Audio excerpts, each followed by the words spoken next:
Hi everyone, my name's Rhiannon and we are the visualization team for the Coven of the Witch Weaver. So you will see me, then Shinjini, then India Storm, and then Angela, and then Kelsey, in that order.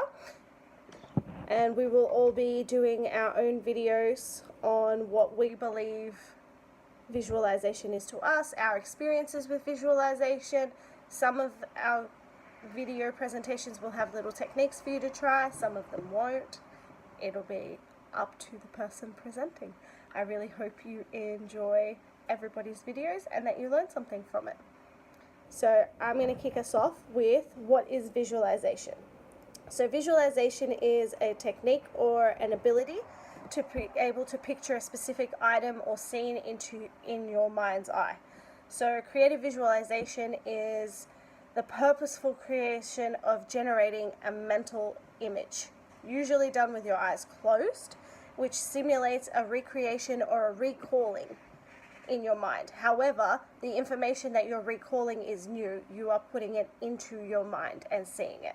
That mental imagery is usually compounded with an intent to experience some form of benefit. So some people use it to minimize pain, some people use it to minimize trauma, some people use it as a way to achieve a goal. So the documented use of visualization and using the mind's eye for this purpose can be traced all the way back to the 13th century, which is super cool.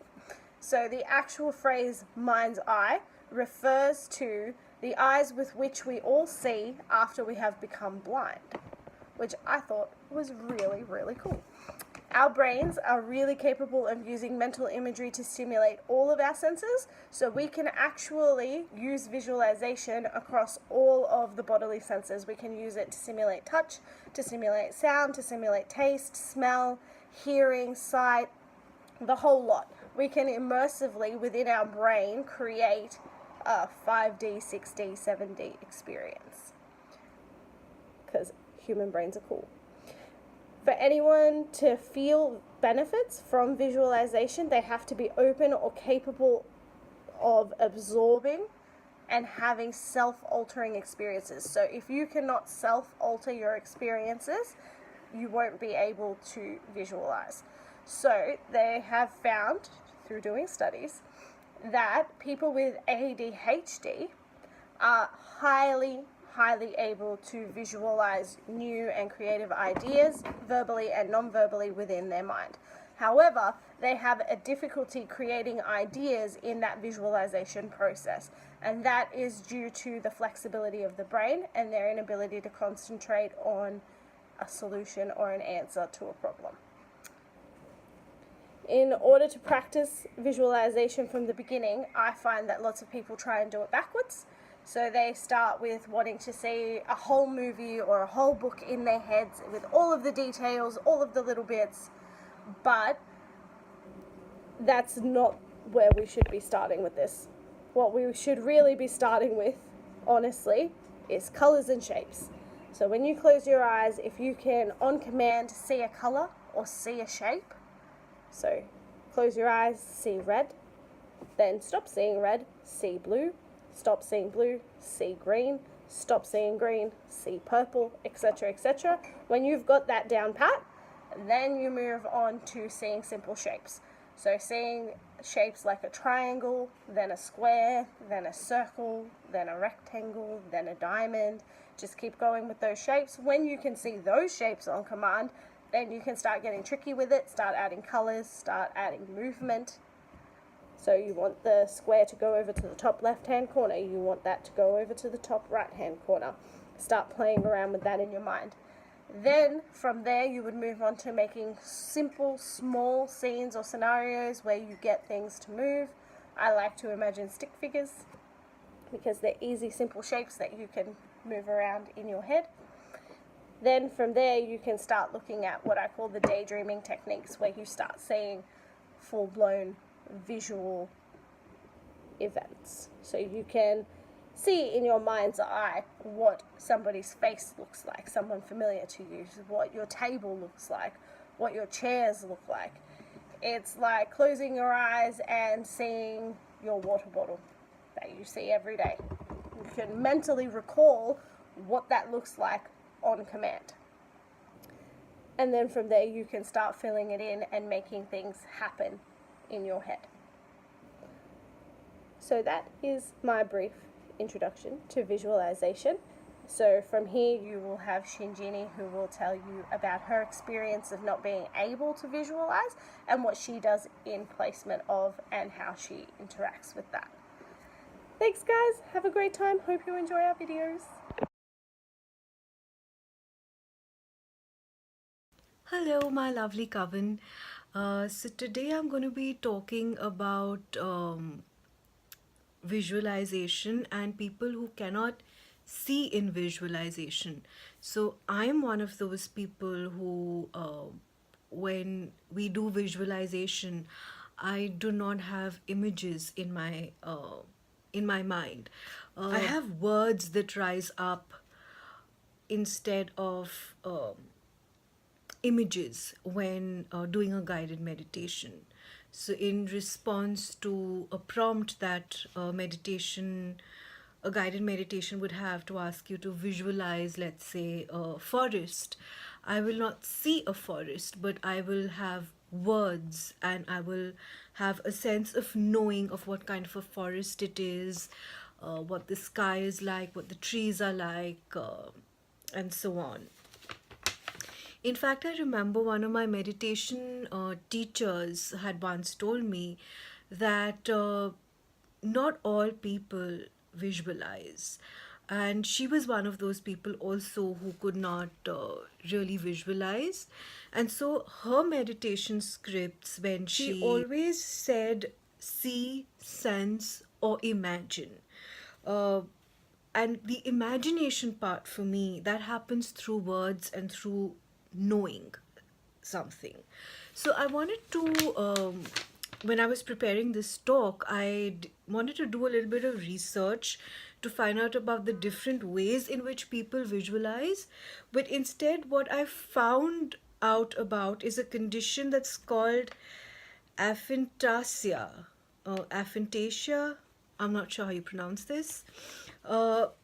Which is a condition in which some people are unable to visualize mental images. And this is a condition that was identified around the 18th century, but I think it's only around 2015 when it was actually named. And I think for a brief period of time, there was some studies and research that was being conducted into it. But I think that's kind of fallen off the radar now. So, abstantia is categorized according to severity. In full aphantasia, all the sensory perceptions are affected, so people have absolutely no capacity for imagination. But in partial aphantasia, one or several perceptions are missing, and these perceptions are sight, which is what we commonly associate, that we see an image in our mind. The other sights are touch, smell, taste, or hearing. So in partial aphantasia, one or more of these perceptions might be missing, but some others would be in play. So I did go a little bit down this rabbit hole while I was researching this, because this is something that felt like it may apply to me. And when I was reading up about this, I came across this interesting bit of information. So I'm just going to read it out. So, visual imagery involves a network of brain activity spanning from the frontal cortex all the way to the visual areas at the back of the brain. So, when we try to imagine something, we try to reactivate the same pattern of activity in our brain as when we saw the image before. The better we are able to do this, the stronger our visual imagery is.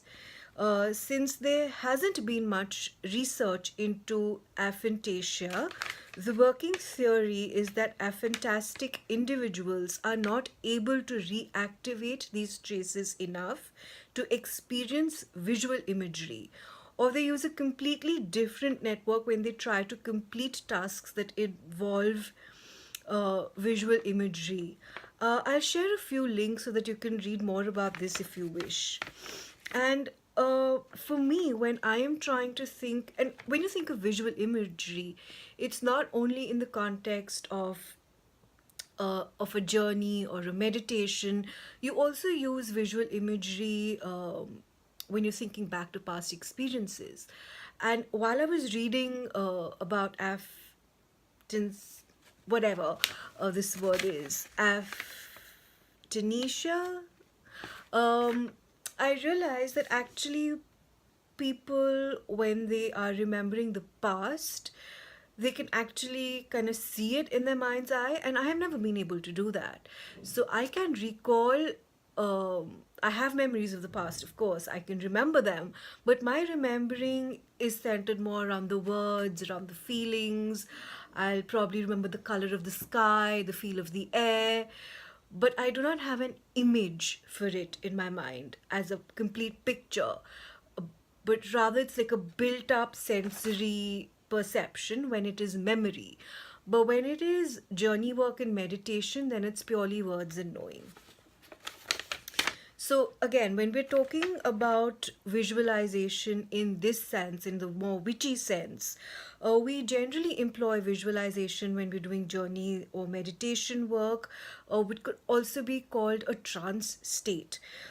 So, what I have come to realize during the time that I have practiced meditation, and I've done a few of these, I used to go regularly for meditation in a group, is that people react differently in trance states. And I think this depends a lot on their dominant field of perception.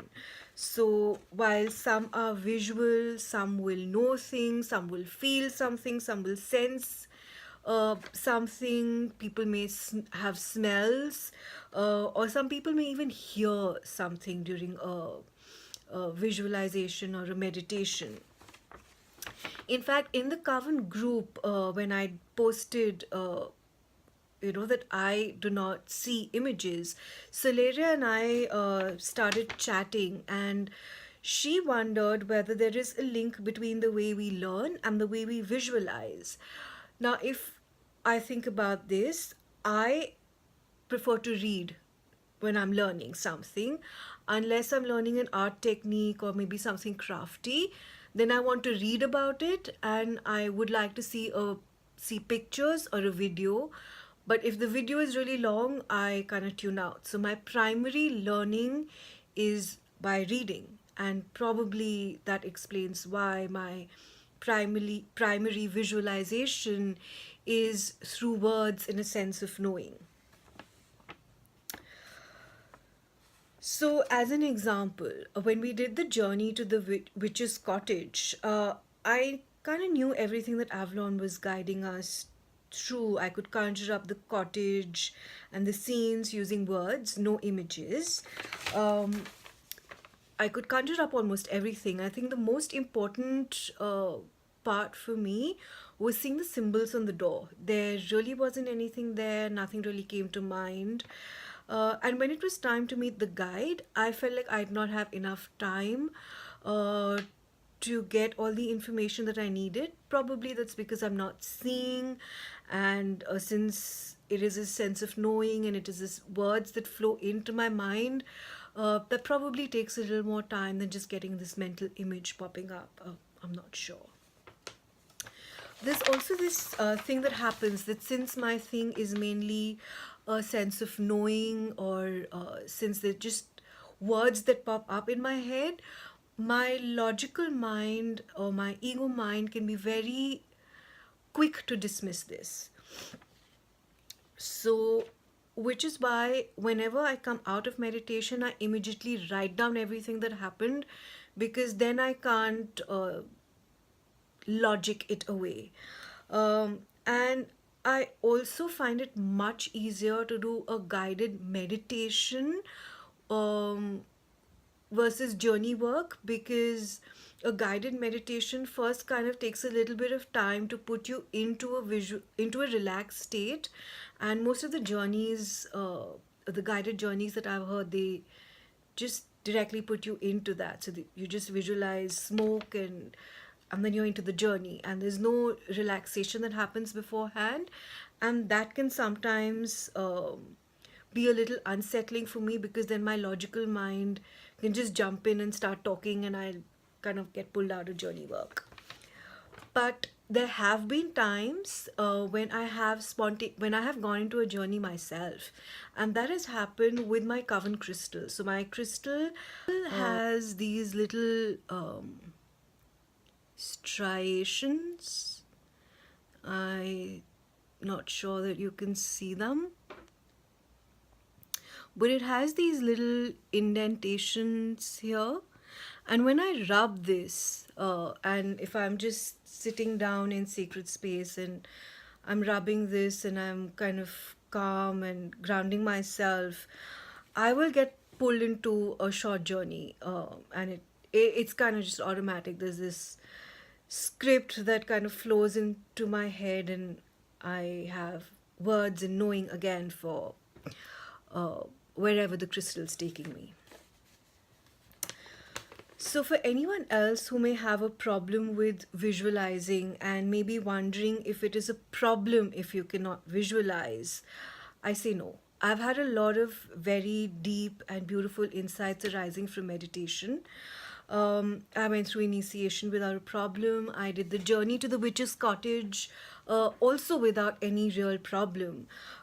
Even if I couldn't see symbols on the door, or I felt like I needed a little more time in the room, I still could do the journey. In fact, I am now planning to kind of learn that script so that I can do it on my own, and take as much time as I need on each step. So that's a little bit of a workaround for those of us who cannot visualize and feel like we need a little more time with the meditation. And I also, while I was, kind of looking for some more information to share on this, I found on Cura, a certified hypnotherapist, Irina Furin, who said that subconscious work happens even if you cannot see anything. Great changes and results do not depend on the ability to visualize, according to her. She says it depends more on the suggestibility of the person and the readiness to change. And she also offers some suggestions on what you can do if you cannot visualize, and I will share the link to that Quora article as well.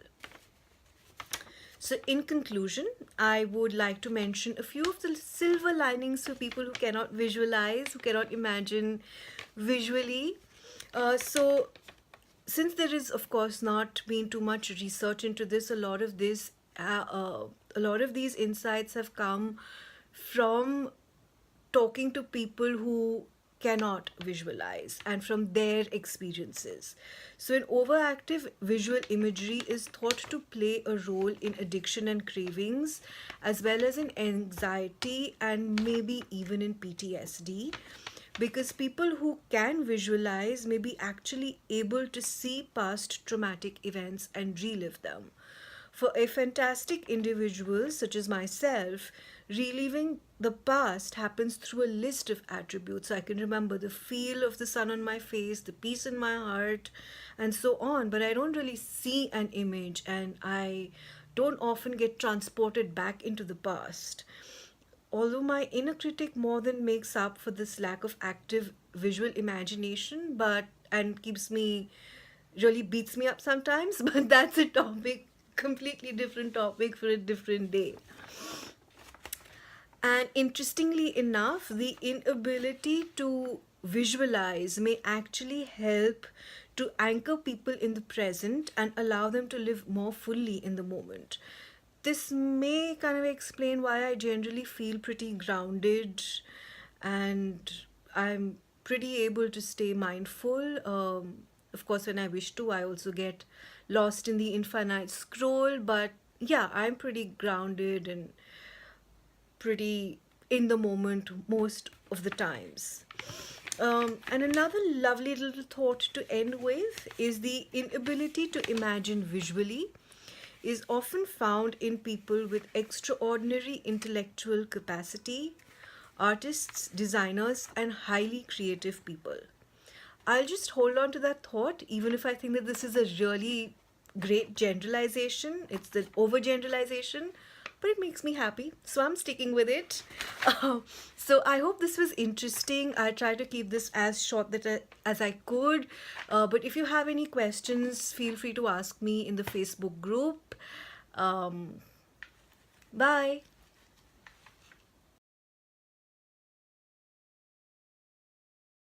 Hi everyone. Okay, so here I am doing this section of visualization for you. I'm sitting here in my room because it's the coolest place, and in Sydney it's very, very hot. So this is the best place for lighting at the moment instead of my witchy room. So I'm going to try and record this as quickly and efficiently as possible. I did make myself some notes so that I don't forget what I want to talk about. First of all, let me start with the subject of ego versus spirit. Apparently that is something that people have been questioning a lot. What is ego when we're visualizing? What is actual spirit when we're visualizing? How do we know the difference between reality and fiction? So let me start with this is a societal thing. So we teach our children from very, very early on that their imagination is make believe, and that in itself is equal to a lie. So from very young, early age, when the child comes and says, I saw this or I know this, we dismiss it and say, nah, that's just your imagination, which equals it's not true. So from then on, I want you to take that idea, that concept of not being true, and dispel that concept altogether.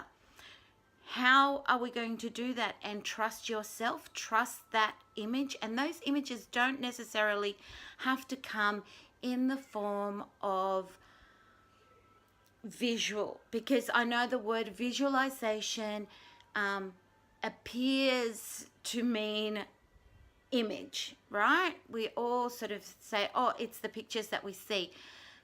For me, personally, visualization can mean anything from using any of your senses. And that includes a lot more of the senses than the five senses. Science now has proven that human beings have a lot more than five senses.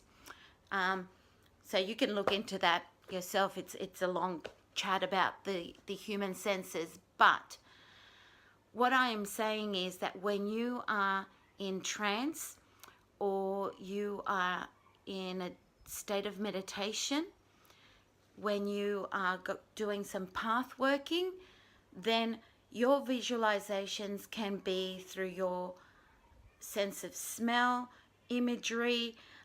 You can hear things, you can taste something, and automatically you don't have to see the tree, but as long as you are smelling the pine cones and you can feel the crunch under your feet, you know you're there. You remember the place. You know that might just be the tree in your front yard, that might be your grandmother's house, that might be, somebody's baking. You know the message.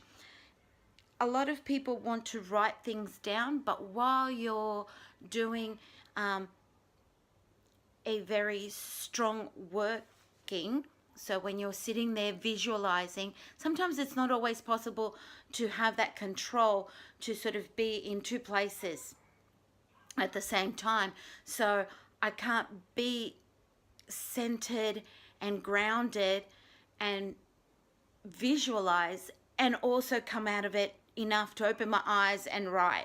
So we have smartphones now, which is a really good thing.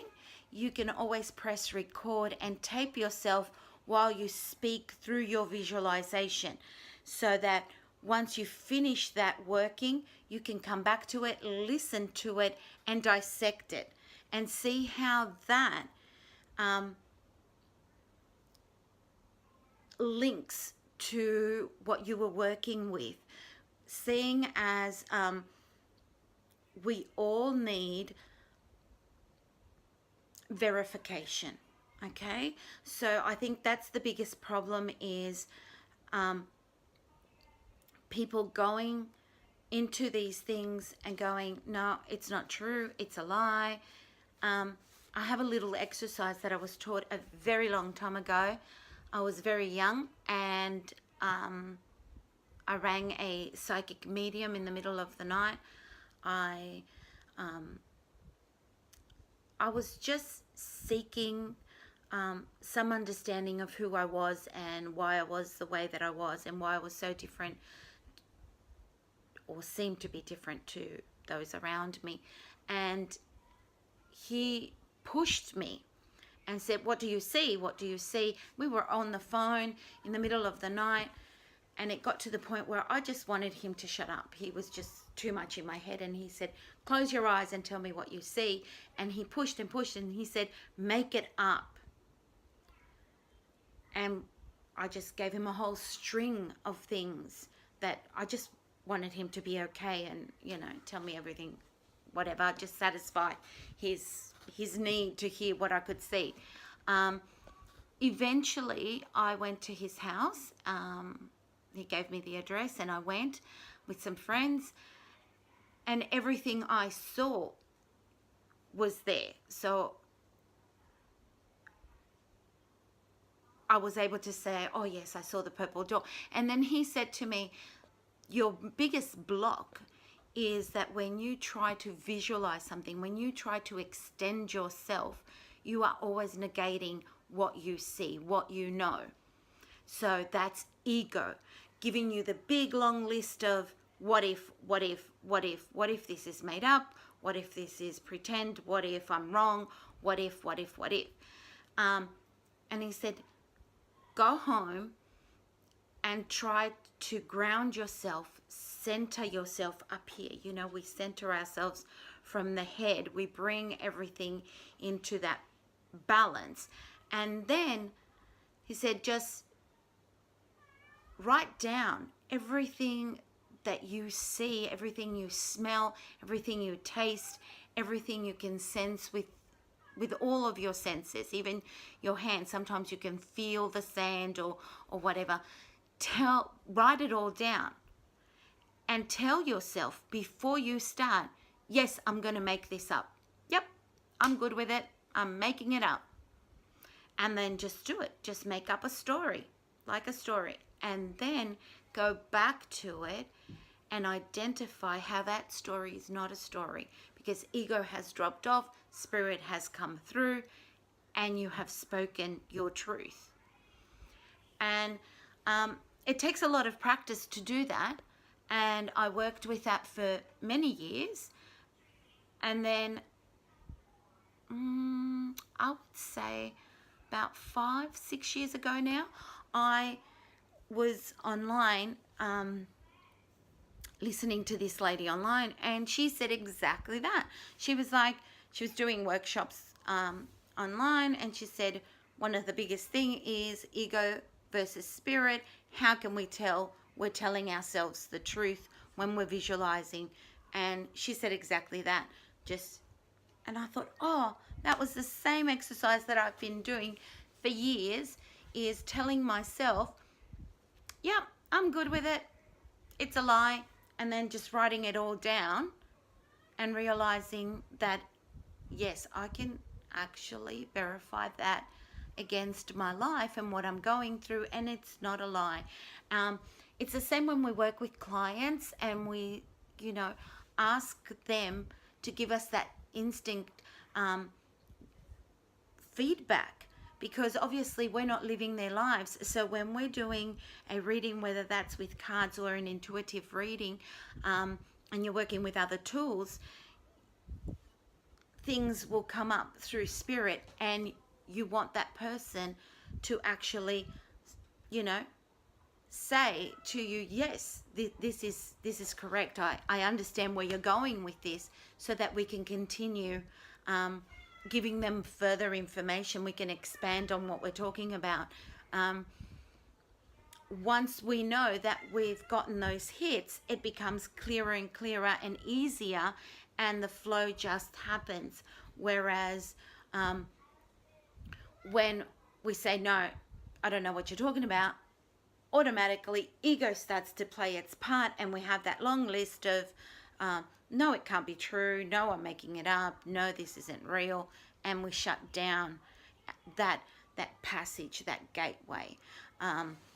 So I'm hoping that this will help some people to understand how it works, how it helps to visualize in that sense, and how visualization is just almost a gateway through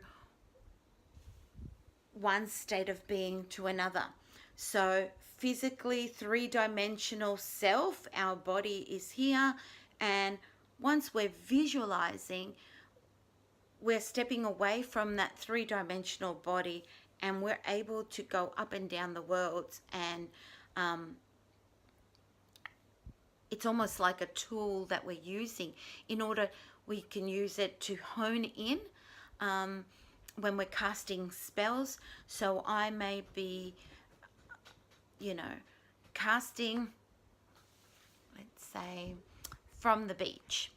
I may be at the beach and I might find the real need to cast a spell. Not often. I normally just don't go to the beach that often. I'm not a water person. Water's more of my shadow element.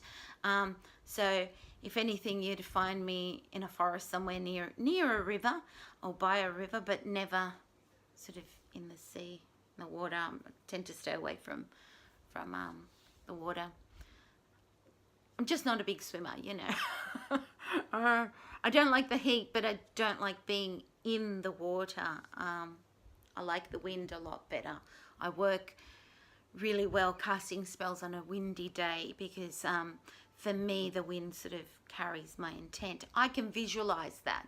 I can visualize really clearly how my intent in a spell, I can send that intent through words, and then the words can just be carried with the wind into the four directions of the universe and spread out, or it can just be carried on the wind straight to, like an arrow, to its destination.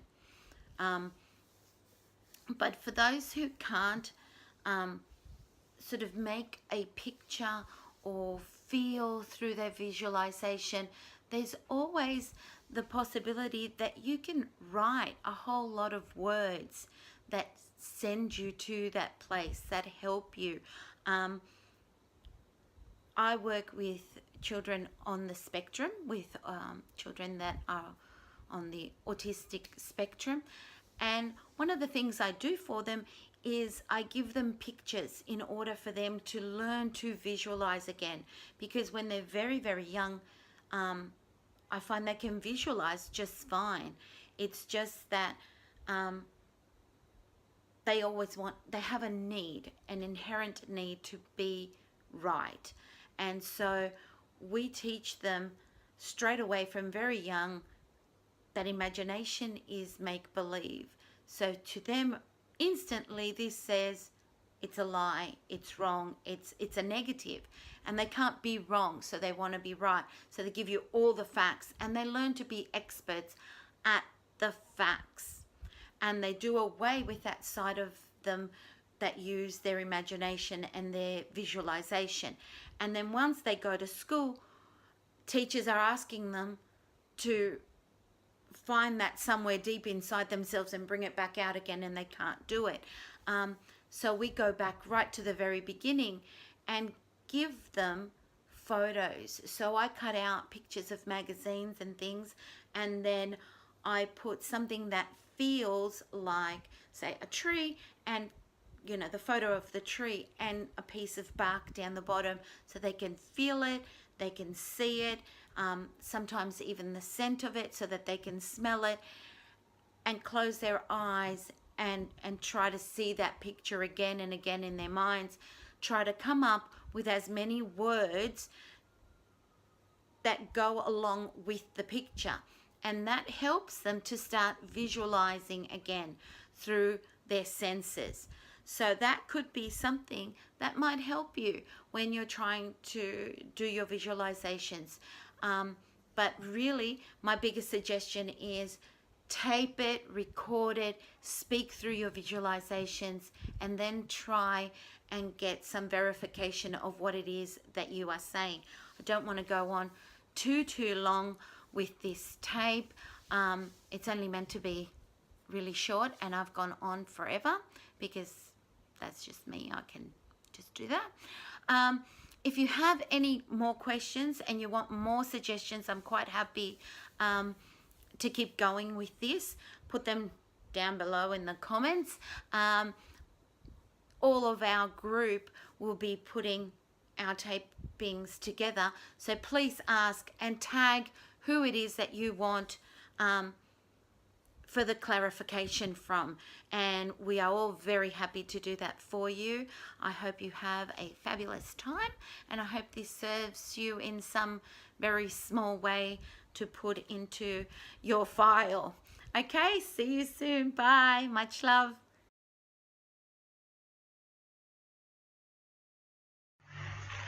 Okay, hi, I am Angela, and today I'm going to talk about using visualization as a way of doing an energy cleansing. So I just wanted to start off by saying that I think that visualization is one of the most powerful tools that you can have in the craft, because it doesn't cost anything, and the only thing it costs is your time to improve it, and it's just so helpful and so valuable once you feel like you've kind of mastered it. And so I thought I'd walk you through a energy cleansing that I have been doing for years and years, usually every night before I go to bed. So you start off by, you lay down on your back, you have your palms facing up, and you think of a river or a stream, and it can be somewhere that you've been or somewhere that you've seen, or you could even look up something on YouTube if you're really struggling to visualize it. And now I want you to imagine that this stream or river is running through your body, from your head and flowing out through your feet. And so I just like to just visualize that stream running through my body for a little bit, and then I'll do a body scan. And so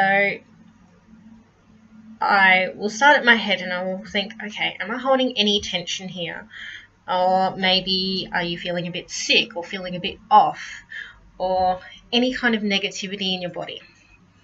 And wherever you're feeling that, I want you to imagine that it's a rock, or you could also imagine that it's like a branch of a tree or twigs, depending on how big you feel the negativity is. So as you go through your body, you might find you've got some little rocks, some little pebbles, some twigs, but imagine the current of the water is just flowing through you, pushing them down to the stream and then out through your feet. So the whole time it's just going through your head, down, down, down, down, down, and out your feet. So imagining all that negativity just flowing out of you. And as I do this, I always say in my head something along the lines of, I release all negativity and send it out to the universe to be put to better use. I invite and attract positive, helpful, loving, healing energy. Blessed be. But you can say whatever you like, really, but I just find that that works for me. Okay. Also, if you're not able to visualize, because some people really struggle with visualizing or they can't visualize at all, I would suggest you start by doing this under running water, like your shower or a waterfall. And so start by, instead of imagining the river or stream going through you, just you've got that sensation of, you know, that water is flowing over you, and just try and imagine that the water, as it's flowing over you, it's also flowing through you, like washing away all of your troubles and negativity. And then, so I'm just going through my notes. So then another visualization that I regularly do often straight after that energy cleansing, is I like to kind of check in with my aura. Now, I don't think that everyone can see auras. I didn't realize this when I first started practicing. I started practicing when I was very, very young, like about 8 or 9. I've been doing this for a while. So see how you go. This one's probably a bit more abstract. So again, laying down, palms up. I usually do this in my bed. I want you to imagine a beam of white light streaming down from the sky or through your ceiling into your third eye, just around here. And this beam of white light, imagine it as being that positive healing energy that you're wanting to invite in your life, coming down from above and into your third eye. Now imagine it filling your body, like water filling up a cup or a container, and feeling the level of white light gradually rise and fill your entire body. Another way of doing it is you can think of it filling up your head, and when your head's full of that white energy, you can start moving down to, say, your chest and then through your arms, whichever works for you.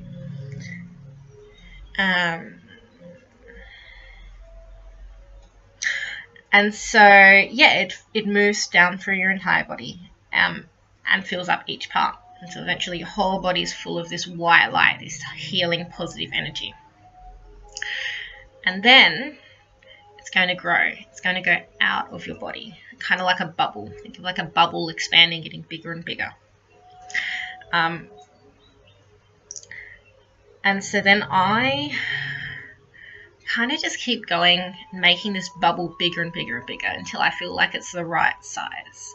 I don't know if the right size is different for everyone else, but I usually, and I think I've seen other people say, usually don't go any bigger than your room. Yeah. And then,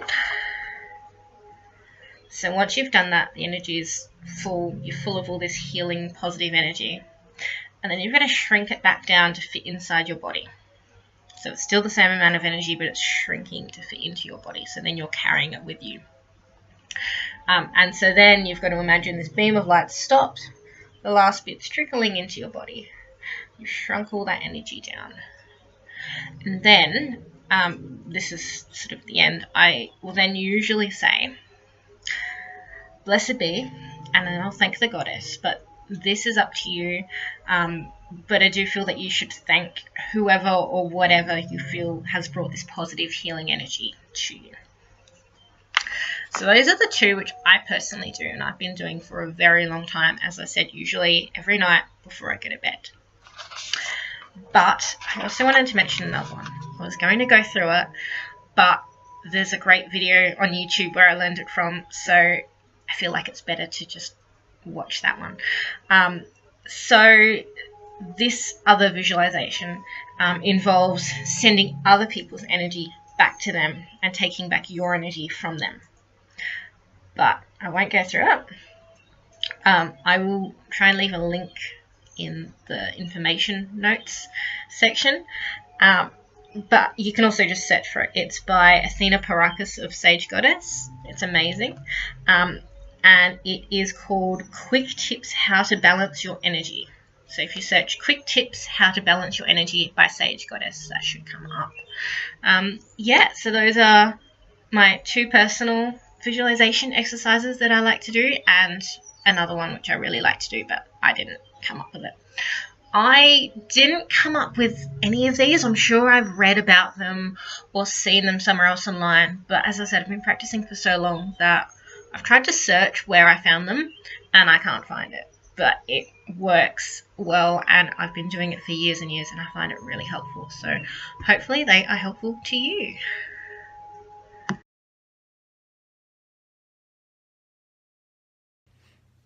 Hey everybody, Kelsey here. We're talking about visualization. So, in the way that we use other tools like candles, incense, crystals, whatever it may be, to enter an altered state, I think visualization is a form of magic. It can transform your environment, it transcends time and space, and it taps into a part of our unconscious mind. And we either receive or direct images or symbols or whatever in a way that is meaningful to the individual. So whatever I use for cleansing, somebody else is going to use for that. It's good to find something that's meaningful to you. So I work as a massage therapist, and I also practice Reiki. So visualization is very important in my everyday. So I think that it helps me to set an intended goal with my client. It creates a focal point for me, and which is really helpful because like my brain is all over the place. Like I don't want to be thinking about like my laundry when I'm in a session with the client, right?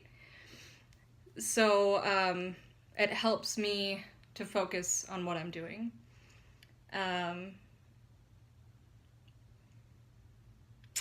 So with Reiki, I use visualization to connect with the universal life force energy. So these symbols are universally used for specific goals. So I imagine this symbol. It has a specific meaning, so it transmutes this meaning to the client to a specific goal. Another thing I use is light. I visualize light that correspond with each of the chakras. So, and then like also Angela brought up some really good techniques to do for yourself. I do a lot of this before I start work or even between clients if I have time. And it really helps to prevent burnout and just kind of like reset and take a moment. Yeah.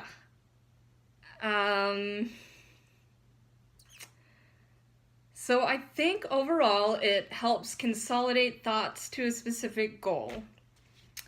Frickin' magic. Awesome. I don't know what else to say. Thank you so much.